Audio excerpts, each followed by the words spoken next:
Hello and welcome to The Wire. I'm Priyanshi Sharma and I'm here to talk about electoral bonds, a story that's perhaps one of the biggest revelations before our general elections, but that got conveniently suppressed amid the news of Arvind Kejriwal's arrest by the Enforcement Directorate, the BJP's fifth list of candidates for the upcoming general elections, among others.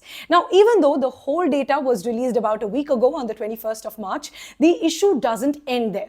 Now that the data is out and it has been analyzed, there are enough and more points that call for an investigation and that point to corruption via this scheme. The BJP wants us to believe that there was no scam involved in the whole electoral bond scheme, that there was no corruption, no extortion, nothing. But to check that, there are 5 points that need investigation. Before we get to questions for the government, let's first address one question that we keep getting asked while reporting this story. When all major political parties, except for the CPIM, benefited from the electoral bond scheme, then why are majority of the questions being directed towards the BJP? Well, this has a simple answer, 3 points. It was the BJP that launched this scheme back in the year 2018. Second, it was the BJP that made the most money out of the scheme, 8,252 crore rupees to be specific. And it's the BJP that is in power at the center.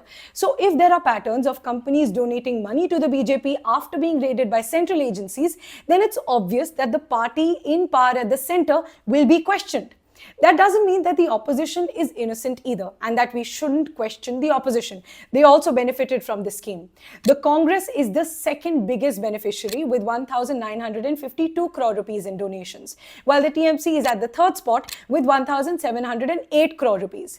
So now coming to the first point that needs investigation, and that points to corruption via this scheme. Were companies forced to donate money to the BJP with threats of action by central agencies such as ED, CBI and IT? There's data supporting this question. 41 firms that donated 2,471 crore rupees to the BJP are facing action by central agencies. Almost 70% of this amount, nearly 1,698 crore rupees, was donated to the BJP after raids by central agencies such as ED, CBI and IT. This data is according to a petition in the Supreme Court. Let's now understand with an example of how both companies and political parties benefited out of this whole system. In the year 2018, the Haryana police filed a fraud and corruption case against businessman Robert Vadra and the real estate firm DLF.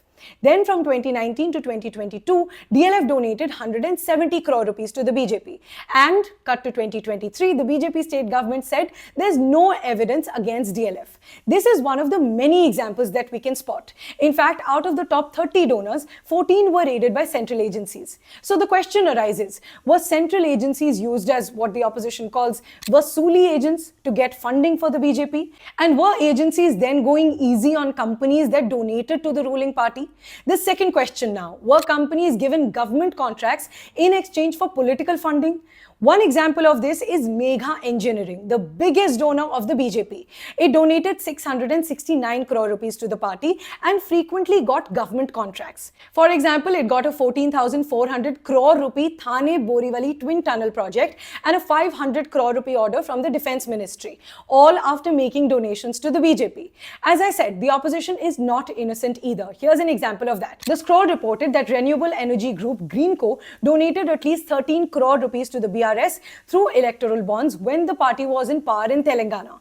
Then in October 2022, a Greenco subsidiary company signed a 4-year agreement with the Telangana government.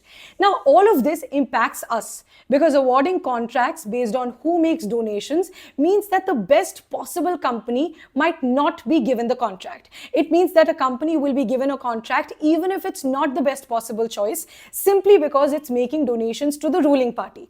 Now, this could lead to substandard companies getting government contracts, that too for projects that are funded by taxpayers' money. For example, Navyug Engineering Company Limited, which built Uttarkashi's Silkyara tunnel that collapsed last year, donated at least 55 crore rupees to the BJP. There are many such examples, but moving on to the next question now.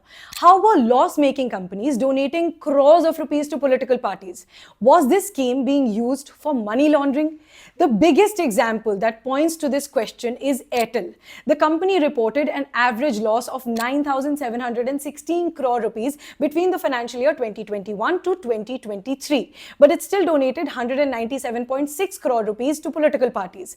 Out of this, the majority, 197 crore rupees, went to the BJP. Many companies donated amounts well above their paid-up capital and their total profits.